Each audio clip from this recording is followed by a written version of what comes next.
Sir, kindly inform me when I have to start. Yeah, you can start now, sir. All of them are there. One more, Ramesh Ranjani has joined. Okay, yeah.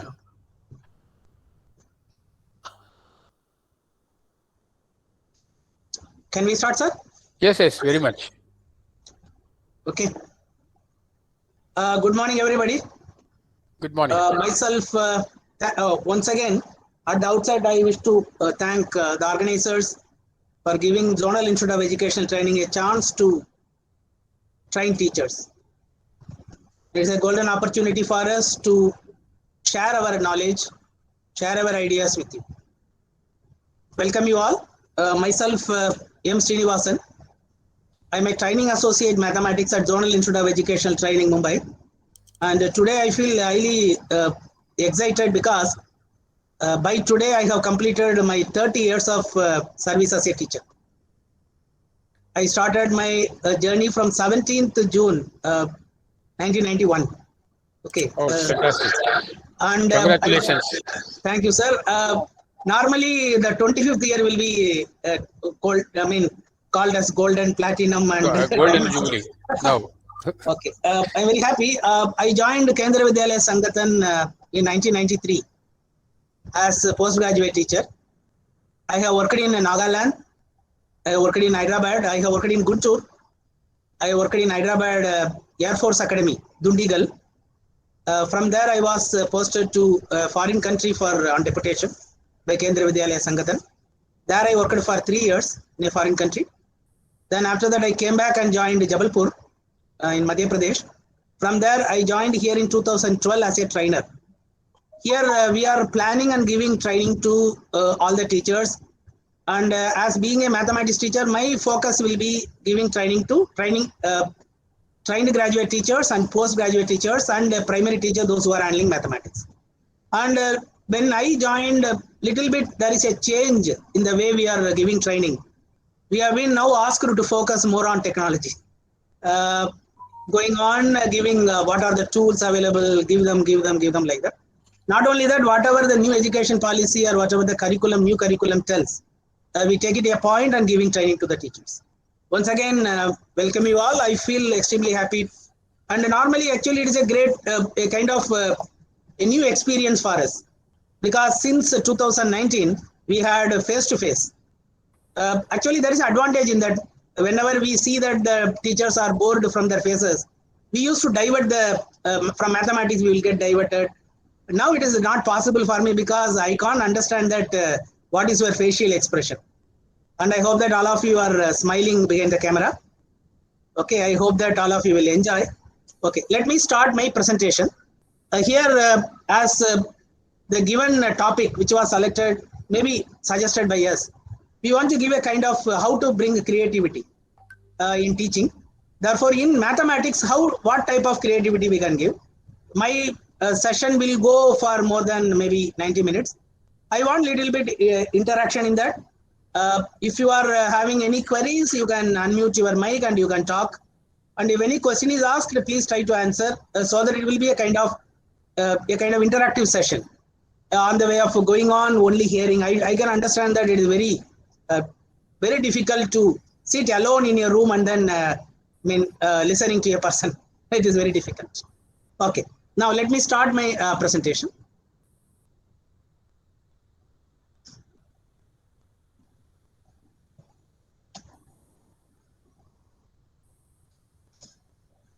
Okay, actually the topic was giving creativity, but in that subtopic I have taken making mathematics pleasurable to teach and exciting to learn.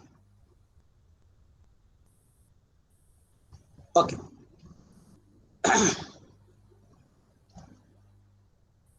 I start with a very famous quote by Henry Ford.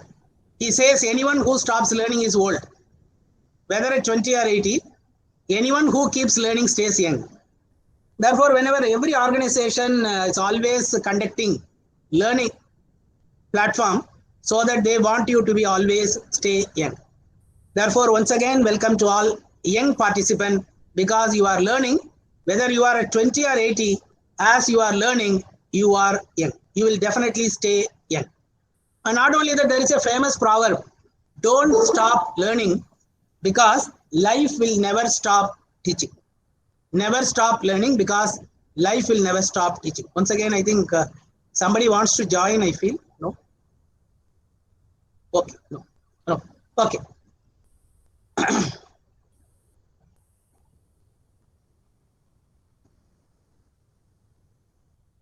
Now, here I think we are having a team of mathematics teachers. Remember, mathematicians are not people who find maths easy. I don't think that even though you will feel that mathematics is easy, you will not tell mathematics is easy. But you are the people who enjoy how hard it is. Why we are enjoying it? We enjoy how hard so that we will make it very easy. Okay. Now, this particular topic which we are talking about is talking about creativity. But remember, there is a famous quote by Lowell, which says, creativity is not the finding of a thing, but the making of something out of it after it is found. But you have found something now. Making use of it, do some creativity. Normally, we will be always talking about creativity and innovation. Remember, these two are little bit different. Creativity is thinking up new things, and innovation is doing new things. Now, let me go for one small question to all. Okay, I think you are able to see the paper which I am showing to you. All are able to see the paper? Yeah. Yeah. Okay. Now this is a kind of white paper. All of you know that. Now I want to some of you to tell me, by making use of this white paper, you take it to the class, and what topics you can teach.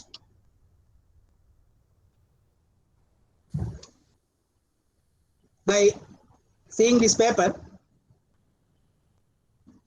I think one or two answers I want.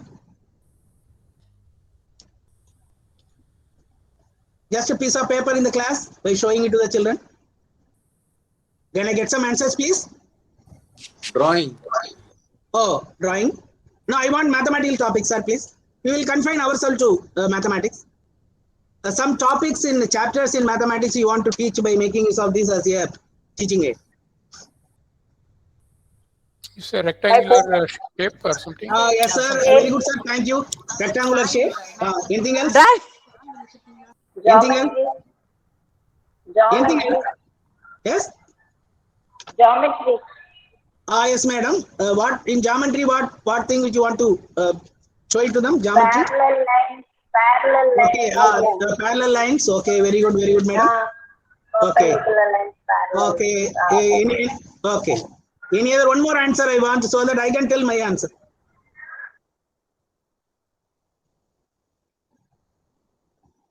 Okay. Somebody told he will teach mensuration. Madam told that she will go for making geometrical concepts here using this piece of paper. Can I go for one more? Yes. Please. Yes, madam. Please, Sunita, madam. We can prepare the shapes. Okay. Now different shapes can be prepared, maybe plain figure shapes. You see, now my question is, can you teach arithmetic progression using this? And geometric progression using this? This is creativity. Okay. Arithmetic progression is fold it once. Okay. Then fold it twice. Then fold it thrice.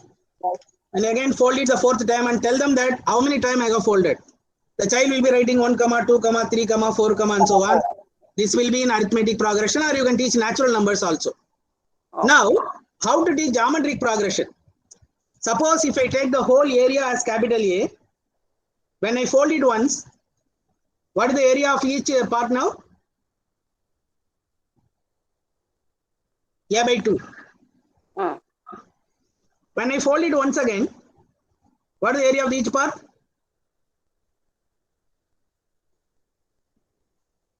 A by 4.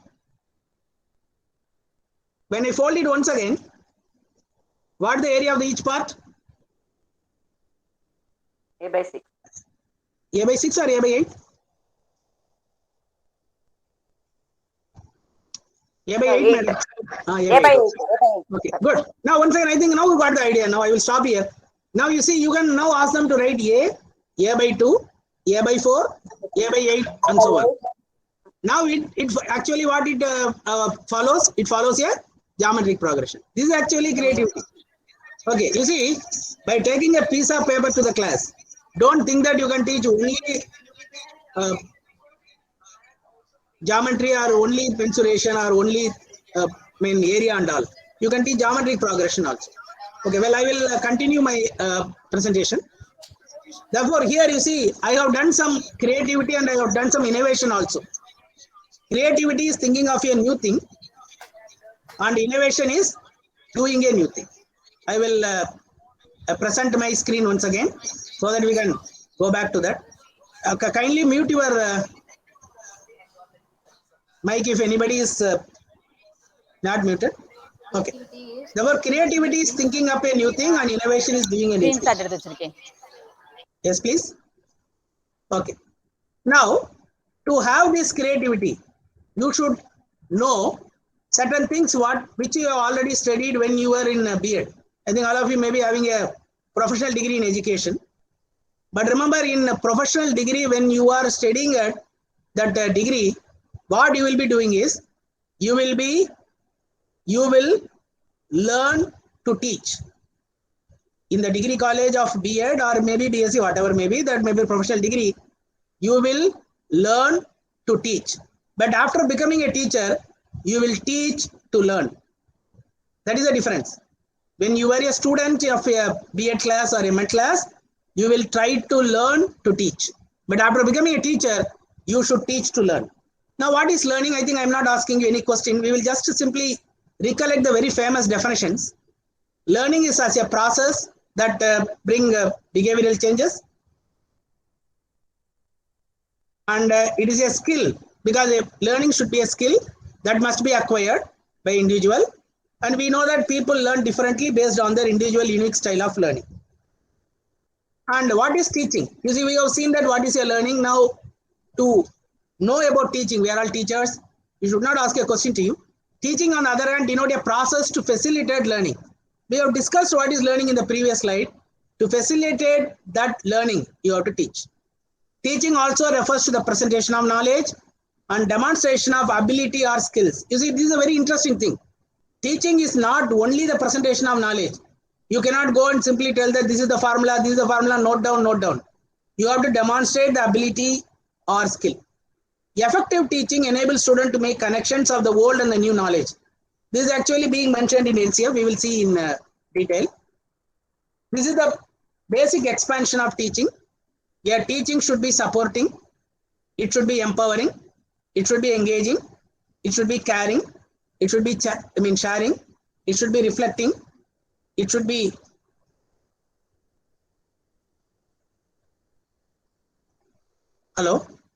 it should be assessing, or it should be testing. And there are 3 keys for teaching. The 3 B's. You should be careful with that. You should be prepared. You should be concerned, and you should be yourself. And now we have seen what is learning and what is teaching. Now, the third definition comes for education. The primary aim of education is to impart the desired knowledge or relevant skills to students. Through the process of education, students are expected to enhance their critical thinking skill and make well-informed decisions. Nevertheless, education is provided not only formally by instructors, but also when one learns through experience in real life. This is education, the purpose of education. And education comes from the word educare, which means that it is leading out into a wider world of knowledge. Okay. Now, why we are always talking about this innovations we need, creativity we need? Because in our system, we started with a disciple in Gurukul. Everybody started their education from your Gurukul. You know what is the process being in your Gurukul. Then after that, they were a passive listener only in the class. If the teacher is going on writing something on the board, they just grasped it and they went to the exam hall and they simply wrote something and came back. Then after that, there is a necessity for active participation in the teaching learning process it started. And you know that so many policies were, education policies came, and they were going on telling that how you actively participate in the teaching learning process. One of them is very interesting one, the CCE came, continuous comprehensive evaluation. It was being issued by CDSE and was being followed by some state governments also. There, the emphasis was given for active participation. Now, the new scenario has changed. The children are digitally connected with you. Previously, you were going on taking in the class, you used to show them a piece of paper, you asked them to touch the piece of paper, you asked them to touch the model which you have made. But it is totally different now. They are digitally connected now. Now, are you ready for it? How can you follow the same teaching learning process once again?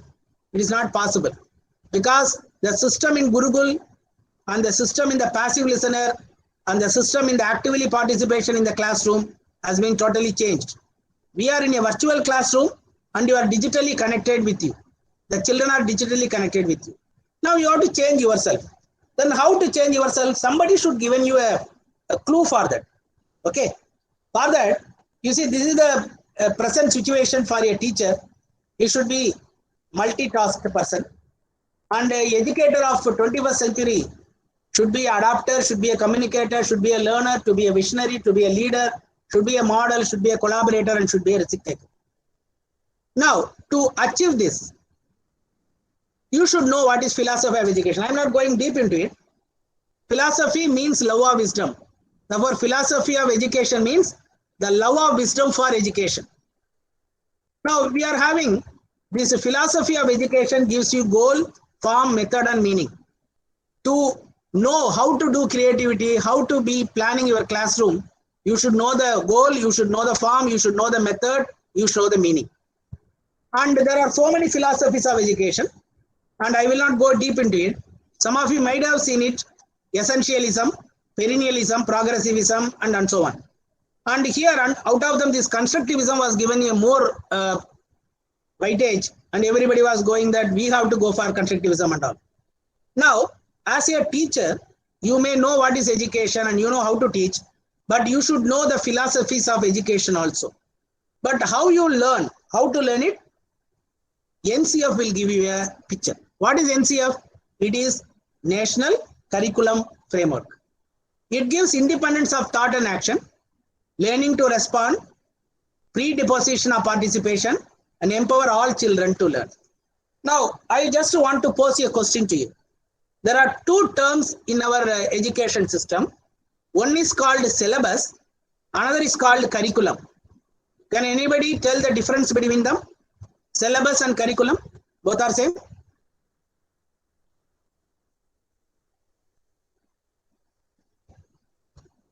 Is it both are same? Can I get some response?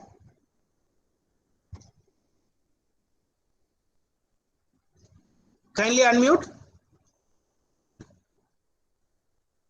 You are able to hear me?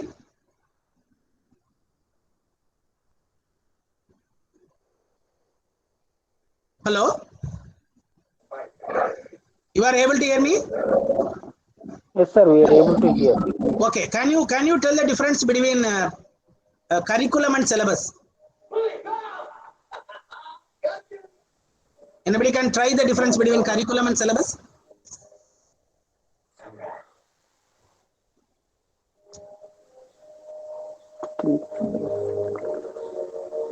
Can you try, please? Yeah, we are trying. No, there are two words are there. We will be going on talking about them. Have you finished the syllabus? And what is the curriculum for class 10th? What is the curriculum for class 11th? Any difference? Okay. I think we are not able to give response.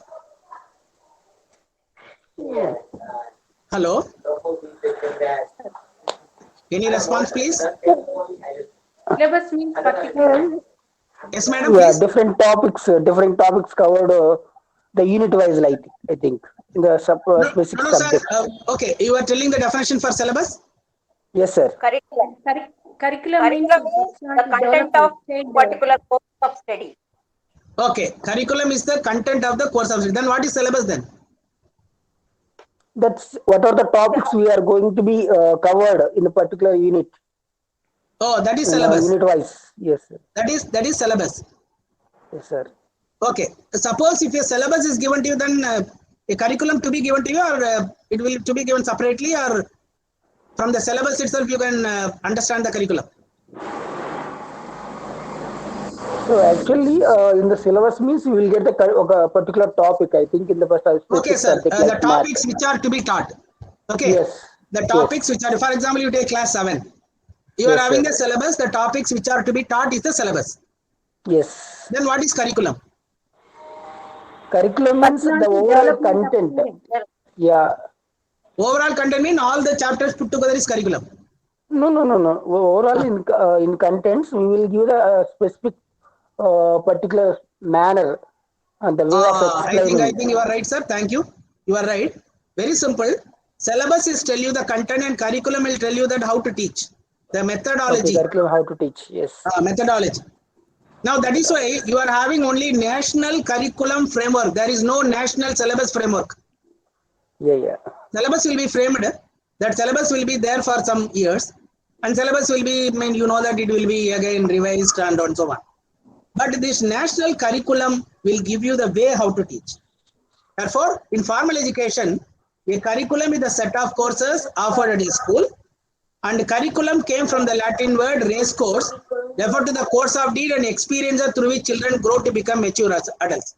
It will tell, the curriculum will tell you the instructions, then how to teach, then how to deliver the content. Yes. How to deliver the content. But in other way, syllabus is the content. Very simple syllabus is the content. It outlines what is to be taught. Okay, now please remember the word what is to be taught is syllabus. How to be taught is curriculum. That's very simple. But in syllabus, they will give you the objectives. These are the objectives, the objective of this particular syllabus and all. But how to achieve the objective, curriculum will give you the idea. Therefore, first we will discuss that National Curriculum Framework 2005. That is the only thing which is available latest. Don't tell me that, sir, we are in 2021, how that NC of 2005 will matter. These are all the NC of 2005 guidelines. Connect knowledge to life outside the school. Learners is shifted from rote method. NC the curriculum to provide overall development and making examination more flexible and overriding identity informed by concerns with the democratic policy of the country. Okay, now these are the guiding principles. But the learning the NCF is given some difference. That is why you see, if you learn this, then only you can plan the creativity in the class. I will go very quickly. There are certain common views. Even in the class itself, when you go and you are having a common view about a particular child in a particular locality. But NCF perspective is entirely different. Suppose if you have the common view that large number of children are not capable of learning, NCF is telling that they are motivated and capable of learning. Therefore, you should plan as such that learning comes. And the common view is children learn in limited ways. Whenever you are teaching, you think that they are learning in a limited way. No, the NCF is telling that learn in a variety of way. So here they are giving you a caution. As they are learning in a different way, you should be ready to deliver it. Developing generally only skill necessary. Whenever you teach something in the class, you are thinking that they develop only the skill necessary to learn geometry. No, developing capacity for abstract thinking, reflection, and work are most important aspects of learning. Children as passive imbibers of textbook, reading set answer to all the questions. You are thinking that they will confine only to the textbook. No, child as a critical learner and constructor of knowledge. That is why now a new thing has come even in the question paper also. They are asking that we want to have critical thinking questions in that. Okay. Then you think that the knowledge as embodied in textbook only children knows. No, it is totally wrong. The different type of knowledge as embedded in the traditional curriculum as well as in the world outside. Therefore, NC of 2005 tells that connect your classroom with the world. Okay, now there are certain shifts in the NCF. I will go very quickly. Teacher centric, it should be learner centric.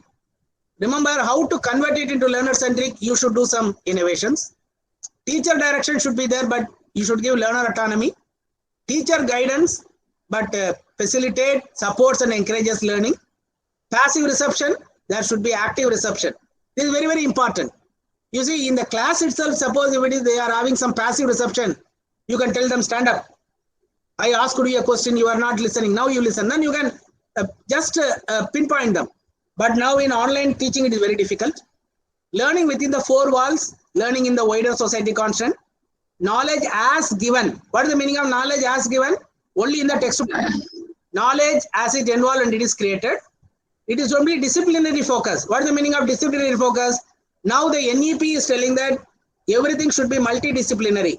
Whenever you are teaching mathematics, you think that how it is being used in other subjects also. How it is used in social science. How it is used in science. How it is used in Hindi. How it is used in English and so on. It should be a linear exposure and multiple and divergent exposure should be there. So these are the major shifts given by NCF 2005 so that the teacher should be ready for it. And in that NCF 2005 framework, they have given some ideas to you.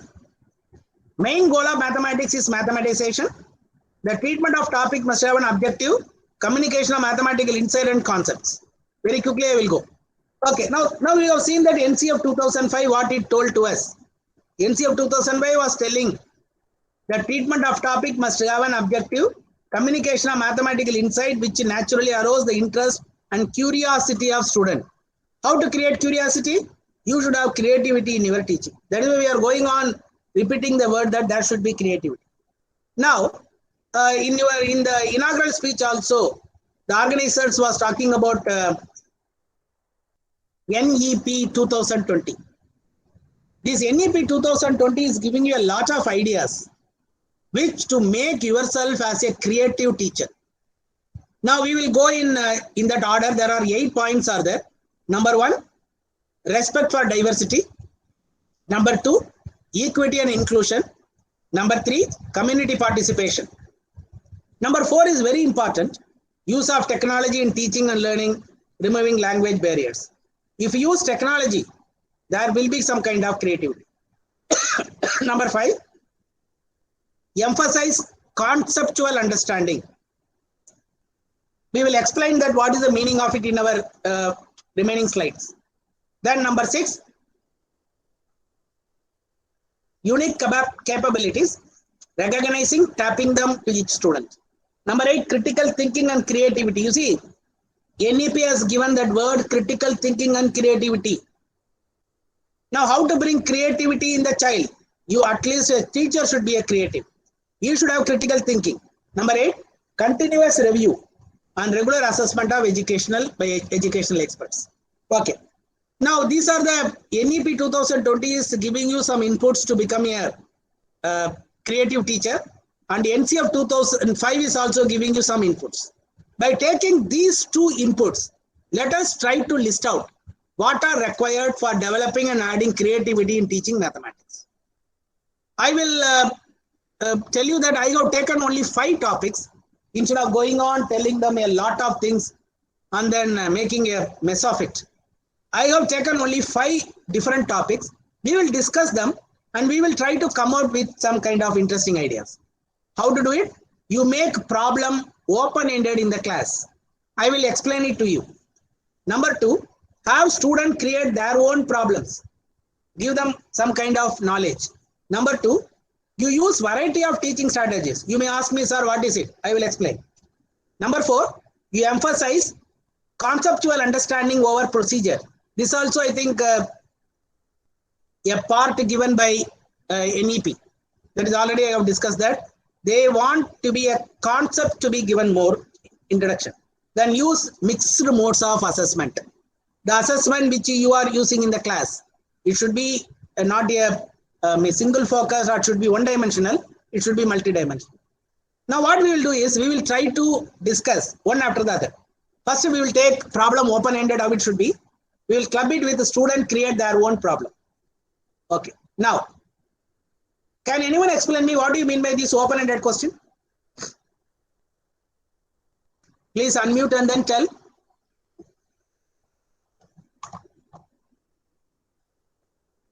Sir, please give quick response instead of wasting time. Anybody can tell me what do you mean by open-ended question? True or false, sir? True or false? Only true or false? Okay, madam, I will come back to you. Anybody else? Okay, these are all actually bringing creativity in a child. Giving responses, say yes or no, like questions. They are all open-ended. Yeah. Okay. Okay. Anybody else? Okay, I will reveal the answer. Remember, open-ended question will have more answers. A question is considered open-ended when it is framed in such a way that variety of responses are possible. Simply true or false will not be there. It will make the child to think a lot. There a creativity will come. Now, open-ended max questions are designed to uncover student understanding and misunderstanding. Suppose when you ask an open-ended question, the child is coming with the answer. You can understand whether he has understood the concept or not. Open-ended questions provide opportunities for students to respond and contribute at their respective level. I think got an idea now. Open-ended question means you should ask a question which is having a variety of responses. It is not confined to only true or false or yes or no. Now I am asking one question to the class students. Cut triangle out of a square. The question is, how many triangles might you cut? Draw a diagram and explain your answer. This question is being posed in the class. Now the children will be going on doing some creativity. They will try to cut a triangle, a square is given to them. They will try to cut a triangle and they will come and ask you, sir, what type of triangle you want?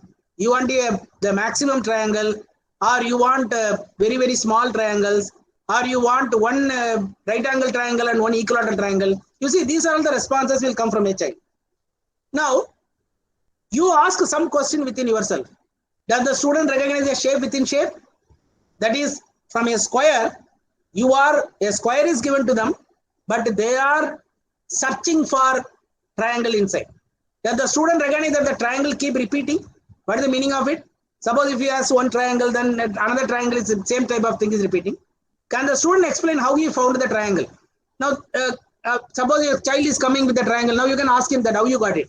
Now you see, this is the way that it is simply an open-ended question, which comes with a lot of answers. What is the speciality? If you ask an open-ended question, the child will get a lot of creativity. Suppose I take responses from 4 students. Out of them, I can understand that the first child is having a misunderstanding. The second child is having some emerging or is having some problem. Third is having a mastery. The fourth child is having is highly exemplary.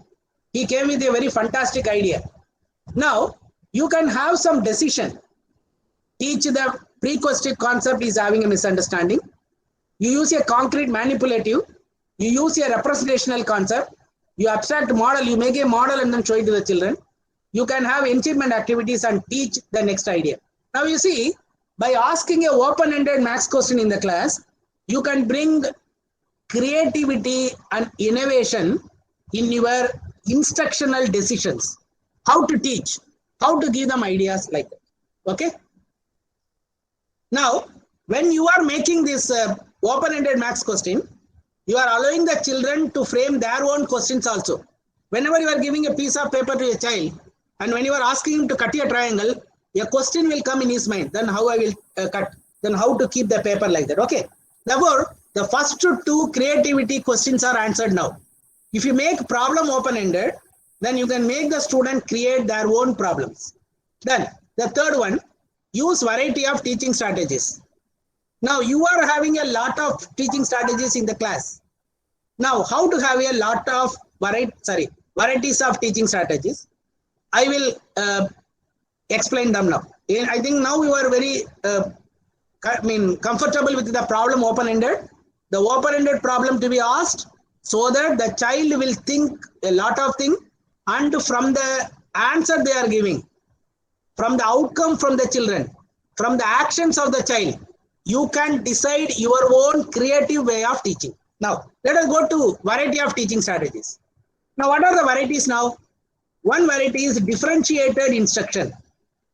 Differentiated instruction, highly interesting.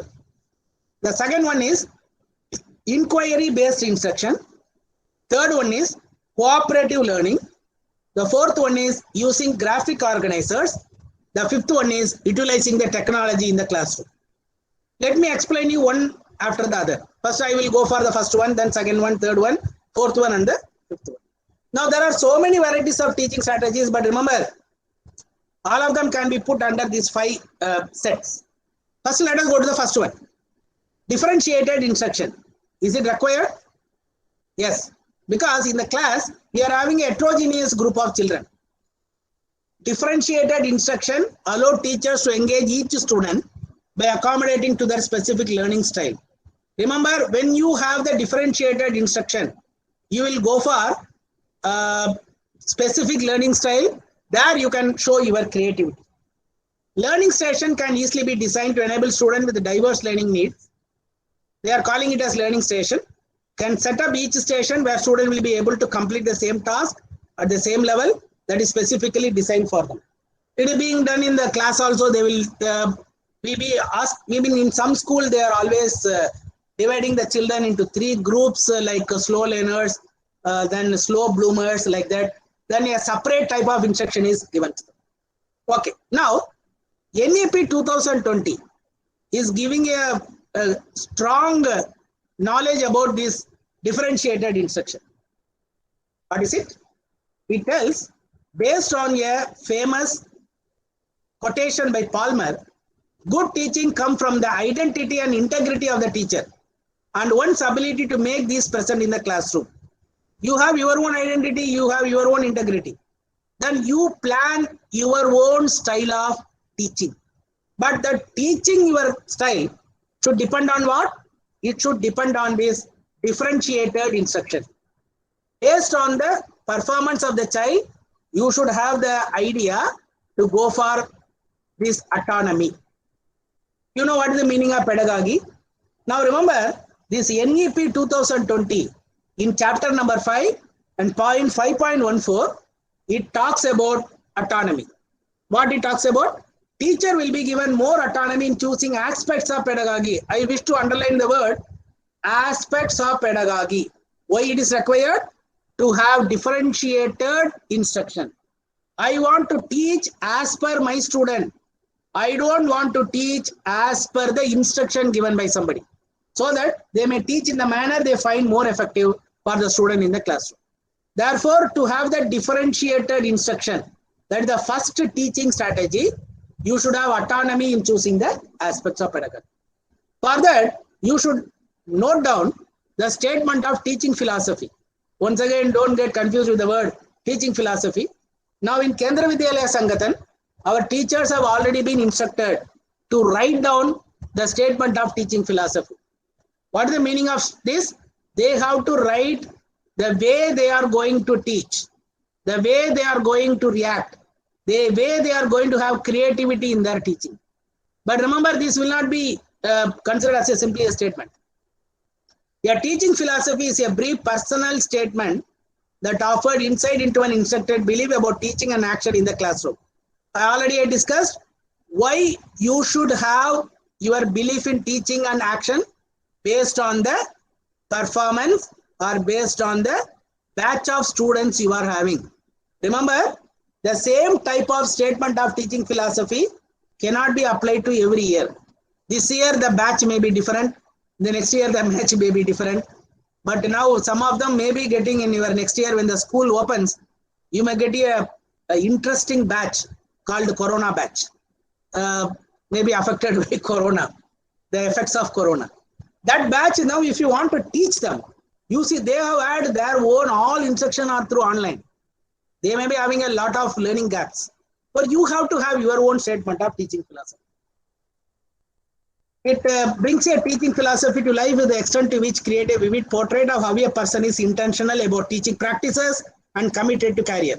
I wish to underline the word teaching practices. There you have to show your own creativity.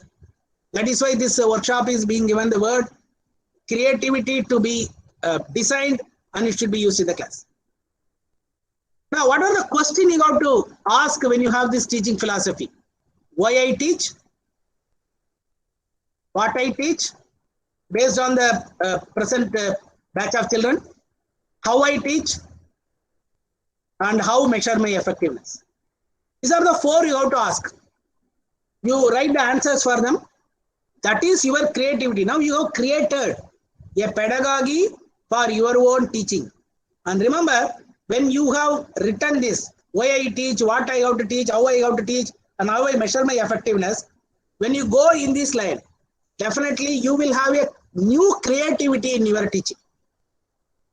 My teaching philosophy should have learning, should have innovation, should have networking, and should have sharing.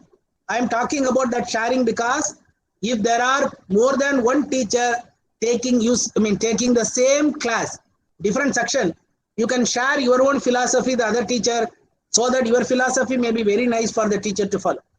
And all of them should be student centered.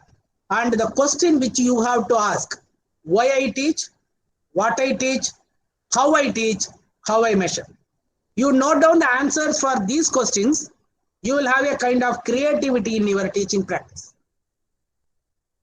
These are the teaching philosophy is a tree having a lot of branches, where teaching is you have to do it with heart, and there are some theory and methods.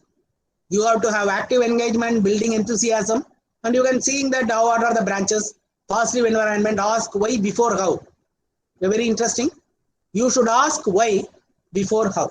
Well, now when you want to write your own STP, that is statement of teaching philosophy, as per given in NEP. I repeat once again, the statement of teaching philosophy is written by the teacher. No need to share it with anybody. You keep it with you. There you can show your way of creativity in teaching. For that, you should ask some question. How do children learn? Your children learn. Then how should I teach for them? And how do I motivate unmotivated learner? What is my role as a teacher? And what is the role of my students? It is very important. If you know the role of the student only, you can give them some instructions. Then what are my prime objective as the leader in the class? Remember that whenever you are in the class, you are the hero, you are the heroine, and you are the leader. But you should remember that what are your prime objectives? And what are the learning outcome can I anticipate? I think this is actually very well being given in NCERT and all. They are concerned about the learning outcomes. And how do I measure the success of my student? Do you think that this measurement is only about that percentage which they got? And the performance index I got? No. There are other measurements also. Okay. Therefore, we have seen differentiated instruction. We have seen. Once again, I repeat. We have seen differentiated instruction, which means that for different children, you have to do the instruction in a different manner. How to do it? For that, you have to write your own teaching philosophy so that you will have a kind of creativity in your teaching. I think all of you are very comfortable with that word differentiated instruction. Let us go to the next one. Inquiry-based instruction. It is very simple. I think the word itself is very clear. In the class, whenever you are teaching, the teaching should be having more questions. Now, normally what really happening is in the classroom, the number of questions asked by the teacher and asked by the students are minimal. Can I tell you some question asked by students? They will ask, sir, is it the problem is over? Sir, can I write? Only these 2 questions they will ask. And the teacher will ask a question. Have you finished?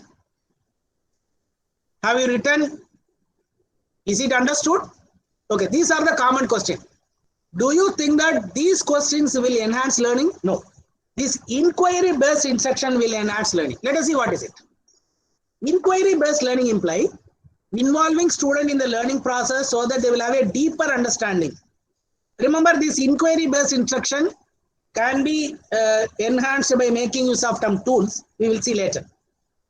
Inquiry-based learning strategies are used to engage students to learn by asking questions, investigating, exploring, and reporting what they see. This inquiry-based learning can be enhanced by your open-ended question which we have discussed. Okay. Then this process leads students to a deeper understanding which helps them to be able to these concepts in new situations.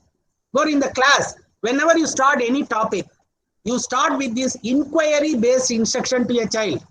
You try to understand that what is their understanding, what they have learned in the lower class, what they want to learn, and what are its applications. Okay. Now we have seen two types of varieties now. One is differentiated instruction. Already we have discussed where you have to go for that STP. Then inquiry-based instruction means you have to go on posing so many questions for the children to understand better. Then cooperative learning. This is the third one. Suppose you have given some instruction to a child. You should go for cooperative learning. Is there anybody wants to join? I will see. No. Okay. Okay. Let us see what is this cooperative learning. The word itself is telling you that the child has to learn in a cooperative sense. Let us see what is it. Cooperative learning gives students the opportunity to work with others at the different points of view. And students learn more effectively when working together rather than apart, also known to self-confidence. And students are exposed, so many skills will come: communication, problem solving, cognition, critical thinking, essential for successful academic career. Therefore, whenever you are planning your creative way of teaching, have some space for this cooperative learning also. The meaning is just to give the problem or some activity to a group so that the child will be doing it in a cooperative way. When they are coming to the lab which you are having, maybe some of the schools may be having your max lab. When you call them to the max lab, make them into small groups, give them an activity, let them do this cooperative learning. Okay, well, I think we have seen three things now, variety of teaching strategies. Differentiated instruction we have seen, inquiry-based instruction we have seen, and we have seen how to enhance cooperative learning. Let us go to the fourth one, using graphic organizer. I think most of you may be using it or you may not be using it. Now, most of these graphic organizers are available in the net, so you can make use of them. Let us see what is a graphic organizer. Graphic organizer are a simple and effective tools to organize their thoughts in a visual presentation. Graphic organizers can be used for any lesson, brainstorming, planning, solving, or decision making. Can anybody tell me, are you using any graphic organizer in your teaching? Can any one of you tell me any graphic organizer you are using in your teaching? Please unmute and tell. You are with me?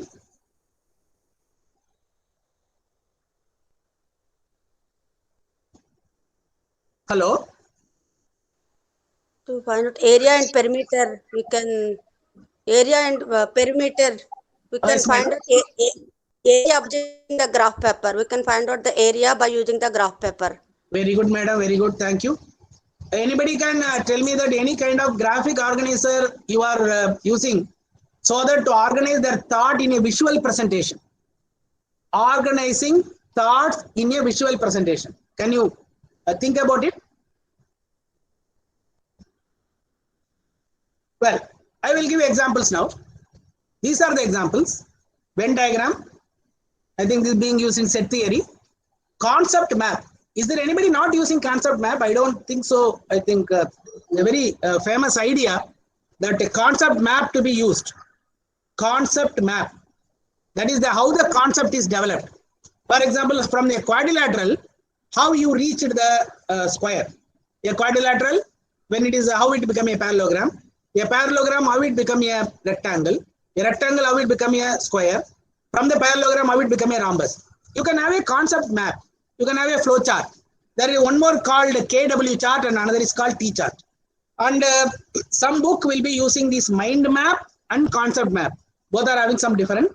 Those who are having some interest, please go to the net, Google it, concept map for geometry, concept map on circles, you will get it in the net. Well, therefore you have to use graphic organizers.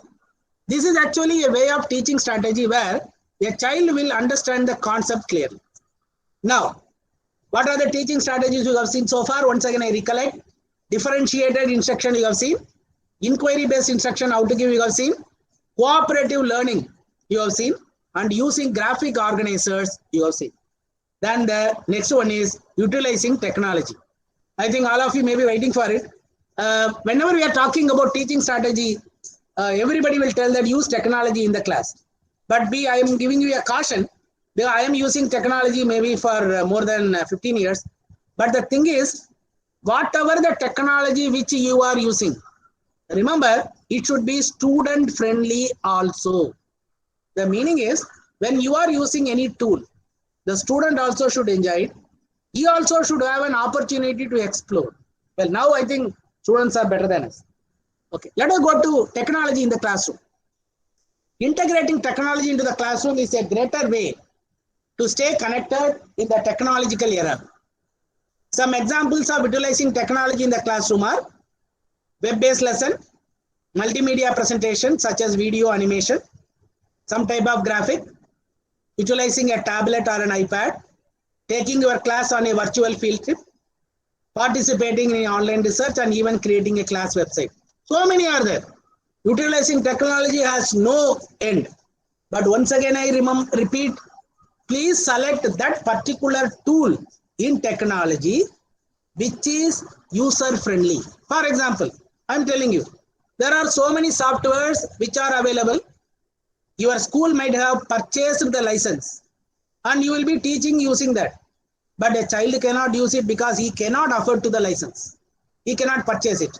You will explain all the concepts using that particular fantastic maybe a tool, maybe a software being designed by a very great man. But when a child wants to explore, if the child wants to understand the concepts, he can't do it because he can't afford. That is why you have to select that particular tool which is highly useful for a child. Okay. Now, let me tell you one or two tools before I start why we have to use technology. Because you see now, we are now having a workshop. You are attending the workshop today on 16th. There is a famous finding which it tells that what will happen after 2 weeks. 10% you will remember only 10% of what you read. You are reading, some of you may be reading the screen. Only 10% of what you read you will remember. 20% of what you hear. Suppose I am talking, you are hearing, and the organizers had a talk and our director sir gave you a talk. And 30% of what you see, you are visualizing it. And 50% of what you hear and see. I think 30 plus 20 is 50. And 70% of what you say. I think that is why I am going on asking some questions to you. One or two madam, they came and answered some questions. Somebody answered that, sir, I will use area and perimeter on a graph sheet. But remember that particular madam will remember 70% of what she told in this particular workshop. And not only that, 90% of what you say and do. Suppose I am just asking you, come on, all of you take a piece of paper, fold it, cut it, paste it. Now tell me what is the answer. Now you will remember that. That is why this is actually called a concentration pyramid or a concentration triangle, whatever you call. But remember, you see at 90% at the bottom, if you do enacting the experience, if you stimulate the experience, if you do the real thing, I humbly request you to see the bottom, the last 3 lines in the broader portion of that triangle. Enacting the experience, stimulating the experience, doing the real thing. But remember, some of you may be telling that, sir, I am using a lot of multimedia, sir. I am having a bunch of PPTs. I am a person who is having maybe a mall full of multimedia simulation. But remember, they will have only 50% they can have remember if you use only multimedia simulation. Even when you demonstrate in the class, by asking the 50 children to sit in a particular spot and you are showing in the hand, I'm doing this, and you are doing some magic. They can remember only 50% of it. But when you enact the experience, when you simulate the experience, when you do the real thing, 90% will be there to remember. That is why I think in most of our workshops, when we conduct it online, that is offline, that is when they come over here to Mumbai, we are having a hostel also. They will stay in the hostel only, those who are coming from outside. And normally whenever any workshop which we are having, we will have sessions in the morning, and in the afternoon we used to avoid sessions, because you know that after lunch what will happen to everybody? They will be in a sleeping mode. Therefore, we will have then hand-on experience to them. We will ask them to prepare something. We will ask them to stimulate something. We will ask them to do a real thing, and the next day they will come and present it. Therefore, in every workshop, we are calling it as hands-on experience. I think those who are conducting workshop or those who have attended workshop, you might have seen. That is the main aim of it. Therefore, whenever you are using any tool, you should see that that tool to be used in such a way that the child can do the real thing. For that only you have to select the tool which is easily available to a child. I will try to tell you some one or two tools. The first tool is GeoGebra. I think most of you might be knowing it. Those who are not knowing it, please try to learn it. Is there anybody who has learned GeoGebra early? You can tell me by unmuting. Or anybody who is seeing it, hearing it for the first time. Can I get response? Hello? Can I get response? This is first time. Okay. Okay. First time you are hearing about it. Is there anybody who is who has already seen it or you have heard about it?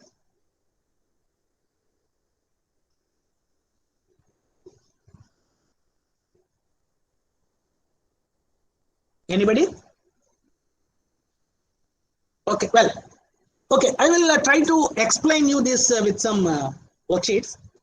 I cannot, this GeoGebra, this software, we used to have 3-day sessions in our Z at Mumbai.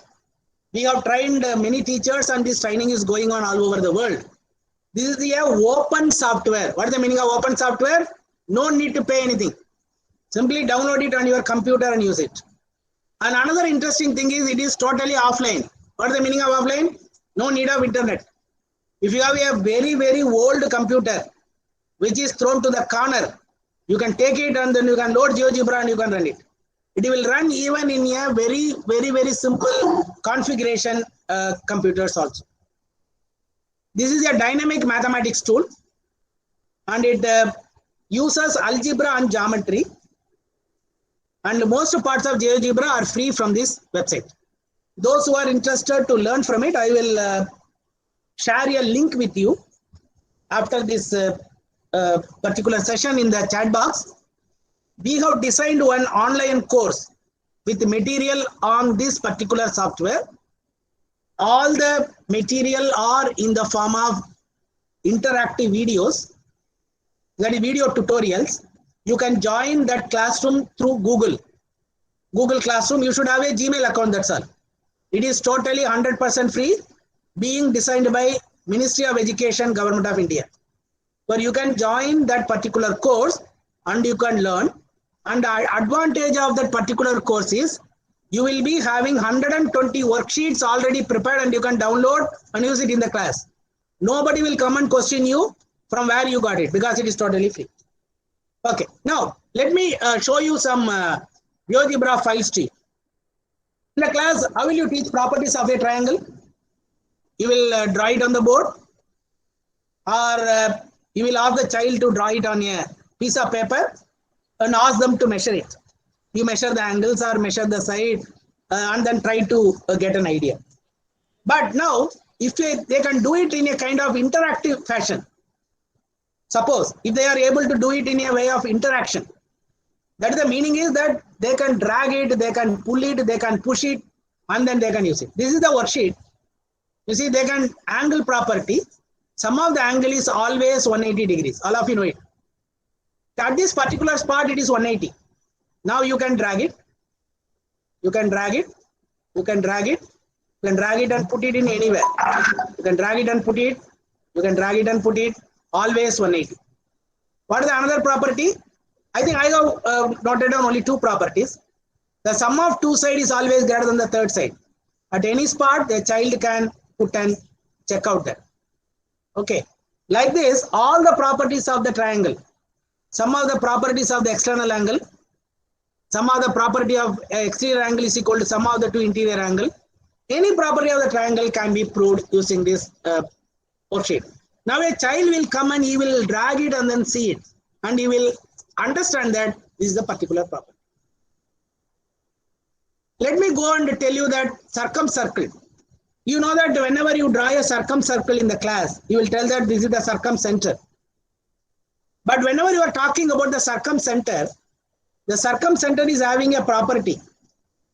That is, for acute triangle, it will be inside. For obtuse triangle, it will be outside. And for right triangle, it will be on the hypotenuse. Suppose you want to tell this idea to a child. Remember that this may be in the portion or may not be in the portion. I have selected a way that NCERT textbook is having. This is the circumcenter is being drawn. And I am telling the child that if it is a acute triangle, you see all the angles are less than 90, obtuse, all are greater than 90, therefore it is outside. Suppose if I make it into an acute triangle, 61, 45, 74, it is inside. Suppose if I make it into 90, but very difficult, I'm telling that it's not easy to make it. You can ask a child to make. I think very carefully I have made. But if it is 90, the circumcenter lies on the hypotenuse. But now all the three ideas the child can understand in a single worksheet. These are some kind of creativity in your teaching. You know that Pythagoras theorem, we know how to do it, and normally we will tell the children that in a Pythagoras theorem, how it is being proved, AB square is equal to AC square plus BC square. We will take a triangle and we will ask them to have squares on every side, and we will tell them that the sum of the area of these two square is equal to area of this square. Now, is it common everywhere? Now it is okay. Now you can drag it and you can tell the children that always the sum of the squares, the Pythagoras theorem is being proved. Okay, I will go very fast because I want to show some more sheets. Okay, now in congruent triangle in the class when you teach, you will show two congruent triangle, you will tell them that if you can overlap. Now congruent triangle can be drawn with some criteria, SSS criteria, SAS criteria, like that. Okay, now I have taken SSS criteria. I have taken one triangle, I have drawn another triangle which is congruent to it.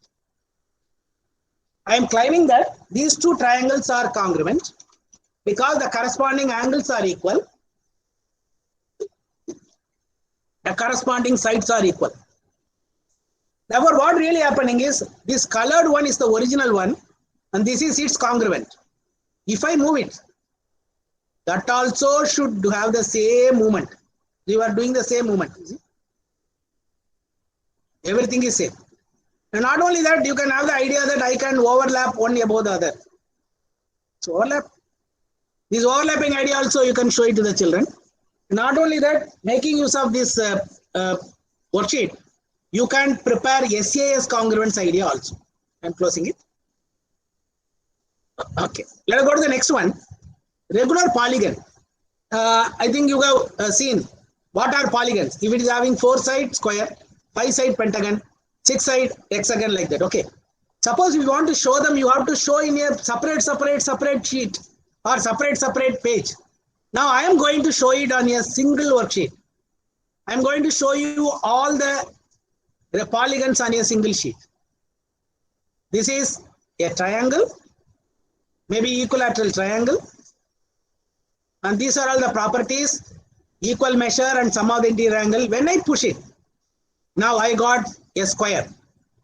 When I push it, I got a pentagon, regular hexagon, like that. You can have octagon and so on. And you can animate it and you can tell the children that how it changes. Now at that particular spot, you can stop and ask the children that now come on, tell me what are the properties or nomenclature of hexagon. What are the measures? Then what is the sum of the interior angle? Like that you can go and ask them. Okay. Now, all of us, we know that whenever we are talking about circle in the class, it is very difficult for us to draw a circle and then draw a tangent. We have to take our geometry box to the class. And whenever, even when I draw a circle in the board, I will get an ellipse. Okay. Okay, it is common to everybody, I hope, because some of you may be very good in drawing circles, but I am very bad in drawing a circle on the board. Now you see, drawing a circle and talking about the properties of the tangents to a child, you can ask them to come and visualize it. You see, this is the tangent, and the tangent is perpendicular at the point of contact. Okay, not only that, I can have the animation and tell that what is the property of a tangent. Tangent always touch the circle at a single point. Not only that, it is always perpendicular to the radius at the point of contact. These two things, I think so many other properties of tangents, that is external points also can be. Now, three-dimensional. Now we have seen only two-dimensional so far. If you go for three-dimensional, can you explain cube to the child? Yes? The net of the cube, it is there in the syllabus. You can show them the net of the cube and you can show them what is surface area, total surface area, what is the volume, everything you can explain to them. But all of them will be in a colorful way, you see? All are in a colorful way. Now I can push it and I can show them that what is the cube has 6 cubical faces, and I can remove it and then show them that how it increases, how the diagonal, what is the length and what is the square. It is very simple. Now I want to show them the net. It is very simple. When I move it there, it is showing the net to them. When I move it, it is closing. You know what is the meaning of the net? Like this, you can show them the net of the cuboid also. I have shown them only the cube. Well, I am closing it. Next one is, if you want to show the volume and surface area of any solid figure, then you can show it to the children. And you can rotate that figure also, you can show. Remember, you see, in the class, you can show it. I don't think it will be a difficult thing for you. Now you can remove it and you can rotate it and then show it to the children. And any spot, you can ask them, if the length is 5, breadth is 3, height is 6, what is the surface area? Now, if the breadth is 4, if the height is changed into 5, now tell me what is the surface area and volume. Now a child, if you give this worksheet to a child, as it is simply student friendly, a child himself can visualize and he can have his own creativity. Okay. Now let us go to the next one. Volume of a cylinder. And now I think so many are there. You can directly tell me that, sir, this is the volume of a cylinder formula. And I can tell them the formula. When I give the R, they can find the volume. But here you see, I have made one. Suppose if I have this height, you see, going on increasing. Now you can tell them that what is the meaning of that volume. Volume is nothing but the capacity. Now you can tell them what is the volume of the liquid when height is 3. What is the volume of the liquid when height is 6? What is the volume of the liquid when height is 9? And you can tell how much percentage of liquid is the cylinder. Volume of the original cylinder divided by, you know, the formula, multiplied by 100. Now these are all some innovation the child can do. Then linear equation solution. You know that what are the 3 types of solution? Unique solution, no solution, and many solution. All of them can be seen in a single worksheet. All of them can be seen by a child in a single worksheet, including the line. Suppose I enter some numbers here, 3, 4, 3, and then 2, and then here I have 3, and then 4, and then 5. Okay, now you got the answer now, 2.33 and y is equal to 3. Now, I want the child to learn that it is not having any solution. You know that? I have to change it into 6. I have to change it into 8, for example. You know that okay, this is also 6. You got 2 parallel lines. The system has no solution.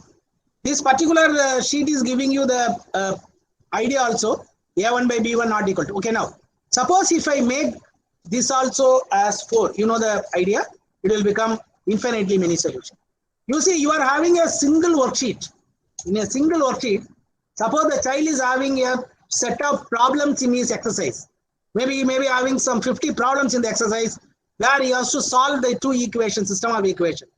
He can use this graph, this worksheet. He can simply enter the coefficients and he can explore. And in the class also, if you use this sheet, you have a creativity. Well, okay, I will go for conic section. I think some of you may be thinking that how it to be used in higher classes. I think some of you may be taking higher classes. It can be used in conic section, functions, everything you can use this GeoGebra. Now, just for practice, I am showing the conic section to you. It is opening. Okay, in the conic section, normally we will take 2 cylinders and then again we will tell them that when it cut by a plane, then you will get it and you can show it to the children that how a circle is formed. Similarly, you can tell them that how a parabola is formed. And you can tell them that how an ellipse is formed. And you can tell them that how a hyperbola is formed. Okay, this is the way you can explain them and child can come and visualize it also. Then you see another thing is that you can use it as a class. In the class you have taught them factorizing polynomial by splitting the middle term. In the online class also you want to test them. Very simple. You see I am showing you one graph sheet, one worksheet where I will use it while I am teaching this factorization of the polynomial. Now this worksheet will immediately give me a factorization of a polynomial. Polynomial will be generated automatically. It will ask to split the middle term. Now you can give some time for the child to note down x square plus 36x plus 165. You ask them to solve it by splitting the middle term. Child can click it and check how the middle term is split, and he can go to next step. He can see the steps and he can get the final answer. If you click this new polynomial, all the previous problem will go. You will get a new problem so that the child can use this worksheet for n number of times. Okay, well, I will close it. Now the next one is GCD and LCM of numbers. This is highly interesting. The child will be playing that how to get the LCM, then how to get the GCD and all. Suppose I write the first number as 35, the next number as 85. Now we have to write. You are the children to find the greatest common divisor. After that, click these show tabs. It will show the steps how that divisor GCD is obtained. Then how to get the LCM. LCM is also obtained. You can click this new problem so that you will get a new problem. Is it okay? These are the way that innovations can be done by a child. And I will stop with one more. Arithmetic progression. I think it is in the class 10th or no, I don't know in which class it is there in state board. Okay. Now you can give a problem to the child after every arithmetic progression is made. This is actually a problem is created automatically. You see, problem is changing, going on changing. It is asking 338. Again, it will ask 313. Now you can ask the child. Now take the problem. Now find the sequence. Now this is highly useful whenever you are doing online classes. Okay. Now you are not doing anything, writing everything. Then everything is clear to your child. A child can write the answer. For example, he write 25. It will tell try again. If he write the correct answer only, it will tell that it is right. Now I can show the AP. The child can be shown the AP, and you can check the steps and you can check the steps. These are the steps that with very clarity the child can understand. It will create a lot of creativity in your teaching. Well, I am closing it. Okay. Now, some of you maybe told me that, sir, you have shown me one software which is actually making use of geometry and algebra. Now, is there any software for geometric construction? Remember, whenever geometric construction is very, very interesting and very important, please give more importance to geometry construction in the class. Normally, as it is given only maybe 5 marks or 7 marks, I don't know, least importance is given to geometrical construction. Even I have seen when I was a teacher, the child will come to the class without geometry box when I am teaching geometrical construction. That shows the interest he is having. But remember, geometrical constructions are very, very important. Now, suppose if you want to show the geometrical construction in a visual way, then how to do it? There is one software called RoboCompass. I still remember, I repeat once again, I am showing only free software. I am not promoting a software which is, you have to pay for it. Being a government, central government servant, I cannot promote a software which is not free. I have to promote a software which is free to be on the safer side. So I am promoting another software called RoboCompass. It is having some commands and it is fully integrated with Google Drive. You can save your own demonstrations, and I will show you one or two sheets there which I have prepared. Okay, now you have been asked a child to give construct a given angle and bisect it. I think this may be in the syllabus. I don't know. I will click it. Now I have made one RoboCompass, making use of it. I have made a sheet, but the only problem with this RoboCompass, we cannot call it as a problem. It is only online. You need internet to show it to a child. Okay, now you see that it has opened. Now when I click this play button, you see pen is coming, and not only that, steps of construction is also coming on the top. It is telling that draw a ray through A, and then you make a point B there, and then bring your angle measure and measure 148 degrees.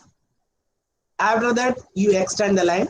You see, whenever you are doing it in the board, the child might have missed a particular point. Now, by seeing this particular software, which is totally free, a child can understand that how it should be done. Is it okay? Now, remember, you can stop at a particular spot. You say, I have stopped it. The child can understand up to this. Then again, I can play it. Okay, now I am closing it. One more. You can have construction of triangle, making use of this RoboCompass. You can have some commands. The commands are coming in the left side. You are seeing. You should know the commands. Command or to be written or typed. You see, once again, construction of a triangle, forming with a rough sketch. You are having a, you can stop it here. You can stop it. I told you that you can stop it here. You see, it is giving you the virtual way. That is how virtually you are seeing how it is drawn, how it is being marked, and everything is being virtual. A child will be knowing that where to keep the protractor, where to keep the set square, where to keep the scale, then what are the two lines which are to be drawn. Everything the child can understand. Well, I am closing it to avoid wastage of time. Quadrilateral construction also you can make. I am showing only a selected one, but all of them I have made it in online. Link can be given to the child. Those who are having internet, they can show it in any browser. Even on your mobile also, if you have a browser, in the mobile also it will come. It's just like seeing a movie where step-by-step construction is coming. You see, I have made rough figure also. A child can understand a rough figure and how to go about it. Then the next one is triangle. This is actually a little bit higher class, maybe 9th standard, I think. Whenever you want to construct a triangle where base is given and an angle is given, but the sum of the any two side is given. That is AB plus AC is given to you. Now this also the steps of construction is coming, then rough figure is coming, everything is coming. Well, I am closing it also to avoid wastage of time. But this is another software where you can have creativity in the classroom. After your geometrical construction is over, making use of the geometry box which is available in your lab, you are taking it to the class with great difficulty. You are keeping that and then making the whatever the broken pieces, you are making it into a single piece and you are using it. Then you can make use of this geometrical construction. Geometrical construction idea also you can make use of it. Sir, I am in a class, or I will call you back. Okay. Okay, now this is another interesting thing, RoboCampus. Therefore, we have seen two things. One is GeoGebra, another is RoboCampus. Both of them I will share it with you so that you can learn it and you can use it in the classroom. But the only difference is GeoGebra is offline, no need for internet, but for RoboCampus you need internet. Well, therefore, we have seen that creativity in your class, we have seen 3 topics. Make problem open-ended, have students create their own problem, and use variety of teaching strategies. Then we are going to the 4th one. Emphasize conceptual understanding over procedure. Can anybody explain me, is there any difference between conceptual understanding and procedural understanding? Any difference?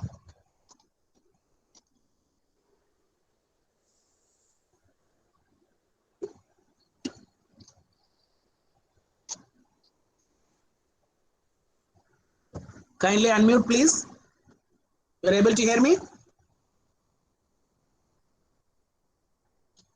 I want to know, is there any difference? Can you understand what is the difference between conceptual understanding, maybe concept understanding, and procedure understanding?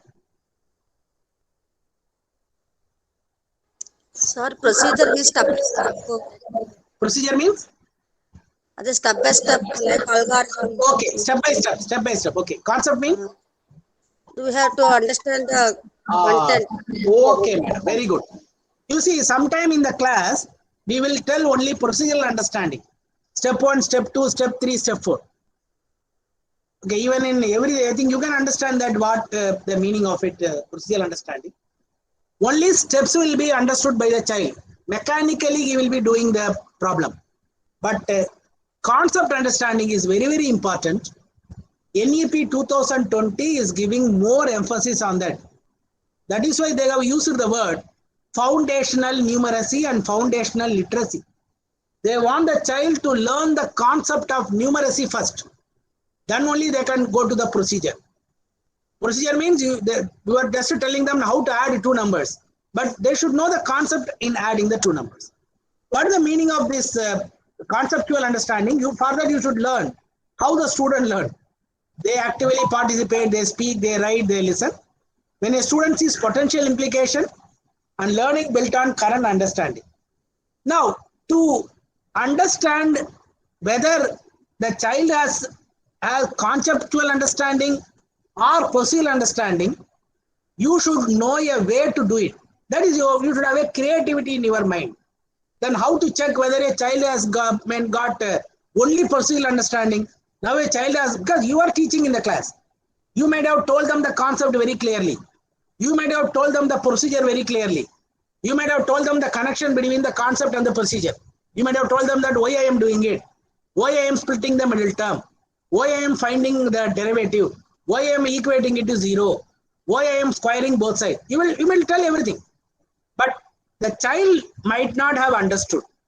They come under misconception. For that misconception, remember, you should do something. Suppose in the class, you ask a question. After all your teaching is over, your concept is over, your procedure is over. When you ask a question, you will get only 2 responses. One is correct and another is wrong. Okay, very simple. Mathematics, in mathematics, you are very simple. You will simply cut it and then put a very big with your red pen and tell that totally wrong. Okay. What are for correct answer? I think nobody will look for the reason why correct answer has come. You will be happy. For wrong answer, you will search for reason. Why wrong answer has come for the child? But remember, you should search for reason, or a child has to search for reason. There are so many reasons, but I will tell 2 reasons. One is the child has done a mistake. Whenever a child comes there, sir, why you have cut the marks? You will tell that you have done a mistake. Therefore, your answer is wrong. Therefore, you didn't get a mark. But there is one more reason called error. All of you may be confused. I'm using the word mistake and error. Is there anybody who can explain me? Is there any difference between mistake and error?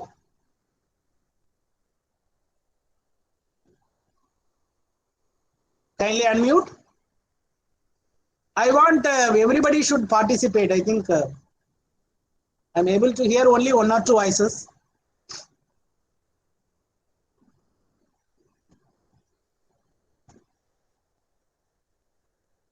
Can you think about it?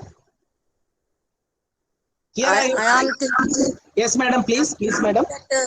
that teacher's explanation also should teacher should explain one more time. Yes, madam. I think I understand that what you want to explain, but I want the difference between mistake and error. Are they same or they are different? The difference is there, but I don't know, sir. Okay, I think at least very happy to see that at least you were able to smell a difference between them. Anybody else who can try that? Are they equal or are they different?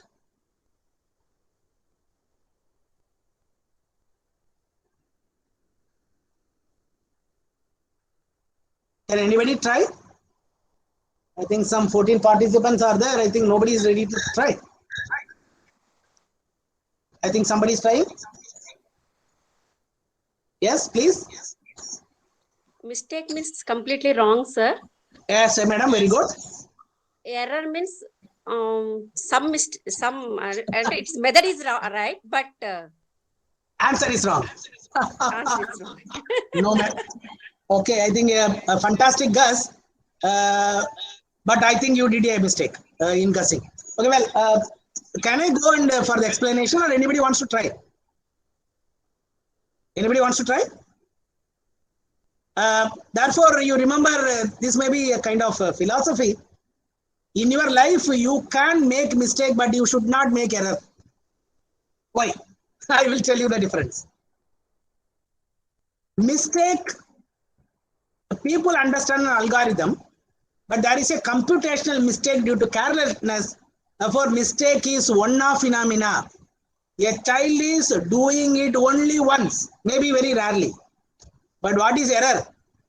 Misleading ideas and misapplies concept, and error is a frequently observed. You might have seen a child in the class who will do some calculation of maybe bringing a term from the left hand side to the right hand side and then changing the sign of it.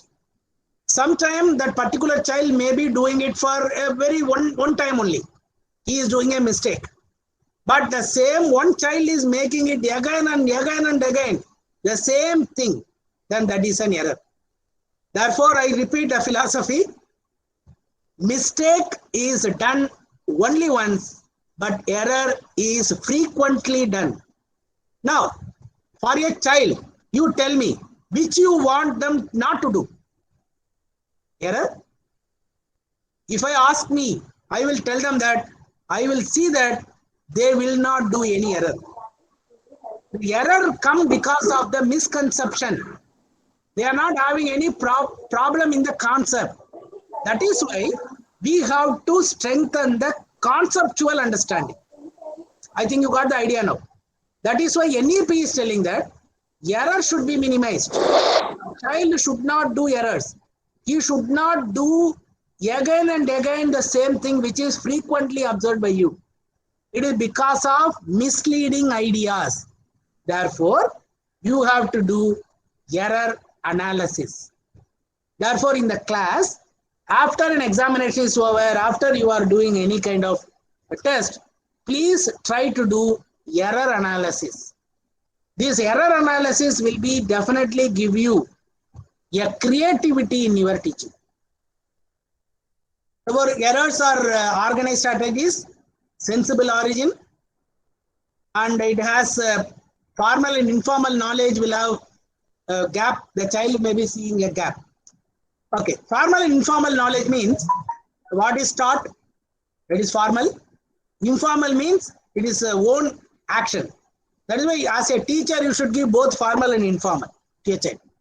Well, these are the types of error. Remember, as I told you earlier, as a teacher, you should be knowing that analysis of error should be done. then only you can have a creativity in your teaching. Conceptual error, factual error, procedural error, and careless error. Out of it, the first one is very, very, very important. That is conceptual error, which is misconceptions in a particular topic. Do error analysis and then try to remove it. Students have developed misconception. It required sufficient, significant amount of reteaching. Now, this conceptual error can be, you can make them to understand by making use of the tools which we have just discussed, maybe a GeoGebra or it may be a RoboCorpus. Well, now what is your role? Misconception, you have to be careful. If it is rooted, it is hard to erase. Actually improve achievement. Drawing attention to a misconception before giving the example. Normally what you can do is, you are having a lot of experience. You can collect the errors committed by students in the earlier batch. While you are teaching in the class, you can mention them. The child will get alertness. This is a kind of creativity in your teaching. You have to mention that this is the error normally child is doing, therefore don't do it. The child will tell that, okay, this concept is wrong, therefore you will get clarity. Well, therefore we have seen creativity. 4 we have seen. Make problem open-ended, we have discussed. Having students create their own problem, we have discussed. Variety of teaching strategies, we have discussed with some technology in that. And we have told them that the emphasis conceptual understanding over procedure. This also we have seen. I have made it into green because already we have discussed. We are going for the last one, mixed modes of assessment. Now, all your teaching is over. You have used a lot of tools to teach, and you have used all your energy in teaching. But that assessment is very, very important. Even in the teaching philosophy, the last one was, you have to assess your presence. Okay, well, let us see what is assessment. We'll start. Osman Rashid, he told, by 2025 we can expect world to be completely digital, but it has done in 2020 itself. Paper books will be a thing of the past. Education will be delivered through analytic based assessment tool and adaptive learning platform. Therefore, whenever you are doing assessment, you can do the assessment offline and you can do the assessment online also. Let us now discuss some interesting tools which can be used for online assessment. For assessment is an ongoing awareness of student learning and their need. Therefore, you allow teachers to make valid decision and judgment. That is why in assessment, we are talking about evaluation. What you should do? You should explore. You should visualize a child. You should assimilate the ideas. Your assessment should be logic. You should understand the child. You should analyze the child. You should translate, mean what the child has understood, you should translate, and you have to express your ideas about it. Well, now, this is actually an assessment cycle. It starts with learning opportunities give to the child, go to the assessment, you share the result, and implement the changes. Once again, have your learning goal, again, give learning opportunities. Like that, the cycle goes. Now, do you know that assessment for the performance of a child, we need, this has been done using Venn diagram.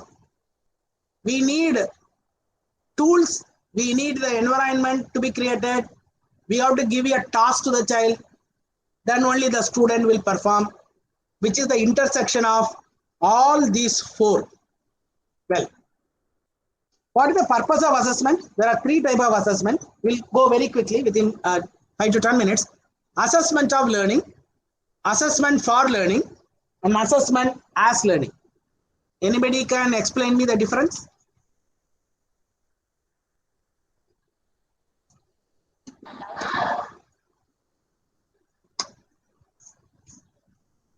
Actually, you are doing it in your routine work. Can you tell me the difference? Assessment of learning, assessment for learning, and assessment as learning. Any response?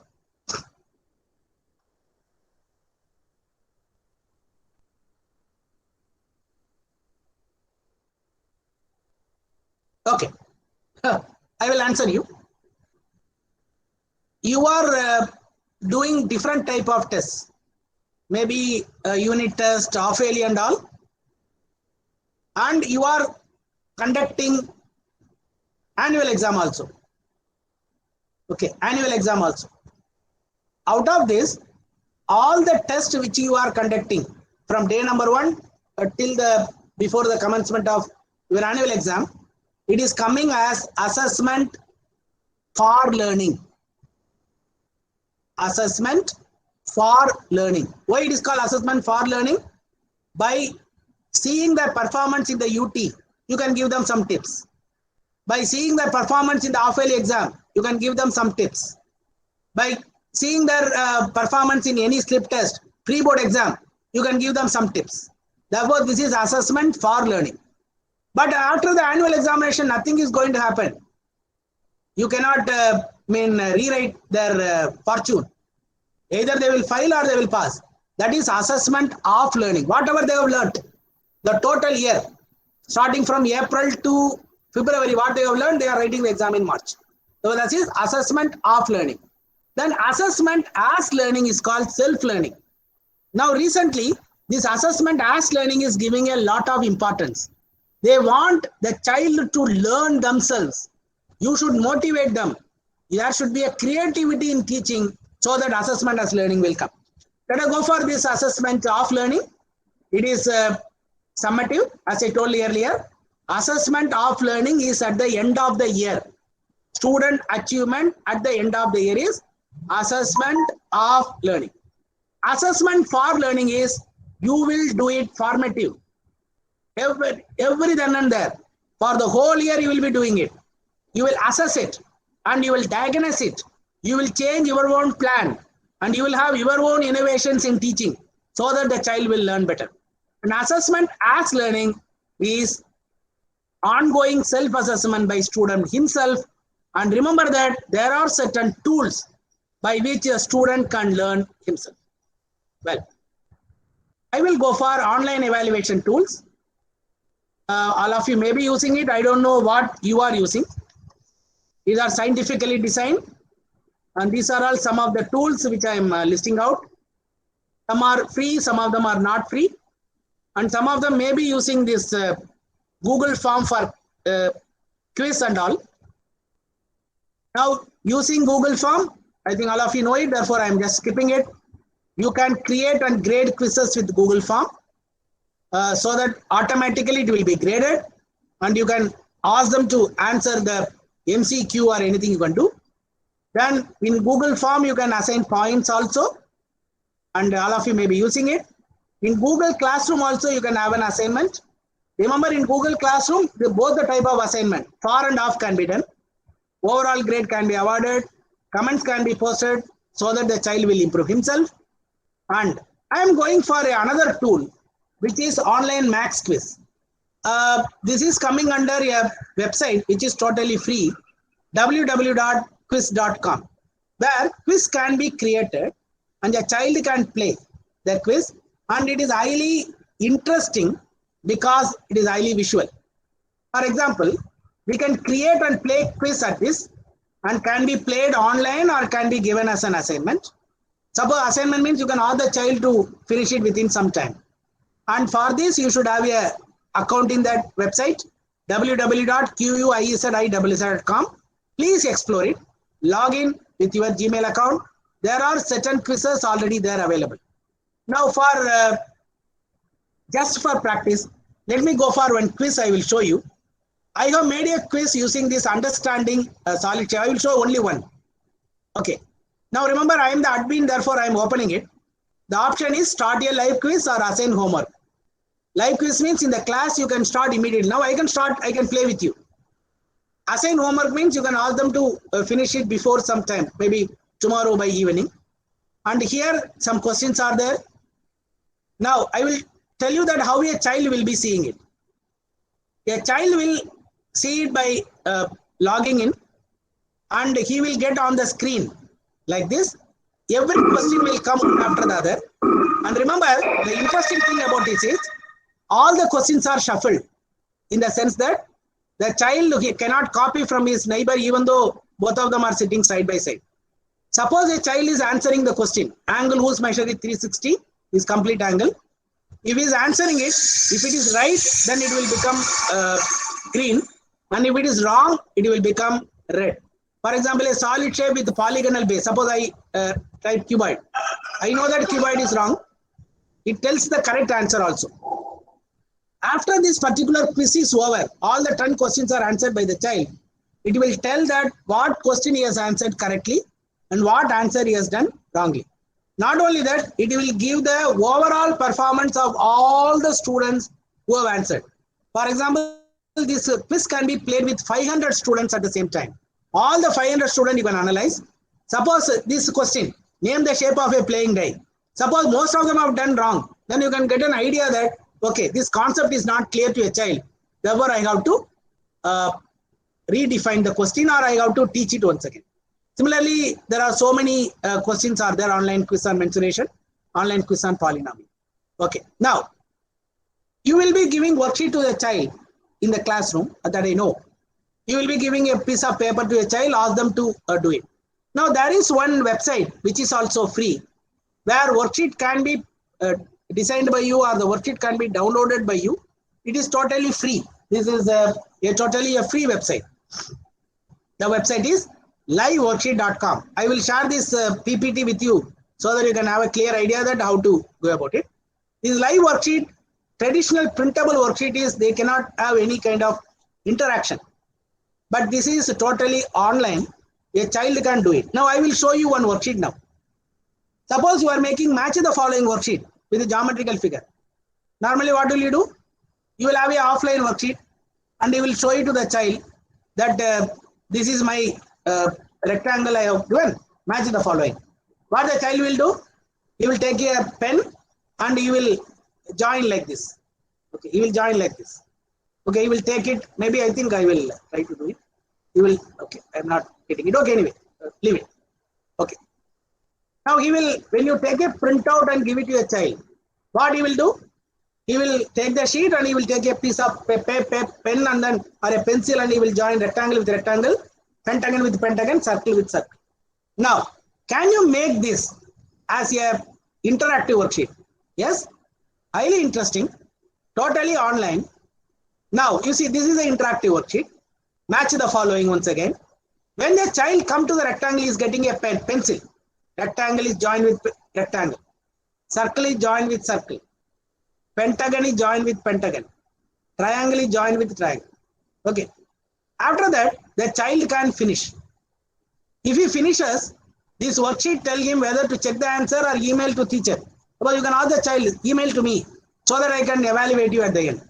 If the child click check my answer, then you see, it tells 10 out of 10, which means that all are wrong. If you have done anything wrong, it will tell that it will show red color and tell that it is totally wrong. Similarly, let me go for one more worksheet. Sorry. On geometrical figures. Okay. Drag and drop. What is the meaning of drag and drop? Suppose you have a sheet like this. You ask the children to fill in the blanks. The triangle with all sides of the different length is called scaling triangle. He has to pull it and then put it there, or he has to simply fill it with the scaling. But this worksheet can be converted into interactive. How to convert it into interactive? That is there in the www.liveworksheet.com website. Very easy. You see, now a child can bring this scale in and put it over here. Equal length, equilateral triangle. We can pull this isosceles and put it over here. The drag and drop is highly interesting, and you can finish it, and as usual, you can check the answers. And in this particular website, you are having a lot of interactive worksheets. You can go for it. You see, so many are there. Plenty. You can download it and then you can show it to the children. Now, I have made one video on this. I will try to share it with you, or I will share it with any one of you who can share your email ID with me. Well, therefore, now you see, this worksheet can be made interactive. Very, very small worksheet you can prepare. And you can have some kind of creativity in your class. Whenever you are taking online classes, And this online, whatever I'm talking about, live worksheets or quiz.com or GeoGebra or RoboCompass, all of them can be played or can be done in their iPad also, in their mobile also. That is one advantage. Okay. And now, by having a lot of creativity in your class, what you can do? You can facilitate thinking. Thinking means you can make the child to think. And you can engage the minds. In the classroom, you can engage the minds. And you can listen to questions. You see, in your creativity, whenever you are having open-ended question or anything you are having, you will try to listen to questions. And you encourage risk. And you support struggle. And you cultivate dreams in the minds of the child. And you learn every day. And at last, you will teach. I think I have put the teach at the last. Because when you facilitate thinking, if you engage minds, if you listen to questions, if you encourage risk, if you support struggle, if you cultivate dreams, if you learn every day as you have learned today, you will have creativity in your teaching, you have innovations in your teaching, and hence you will teach. Thank you, friends. I wish to invite any questions from you. Once again, I repeat the way I have given the ideas. I have given that how the creativity can be done.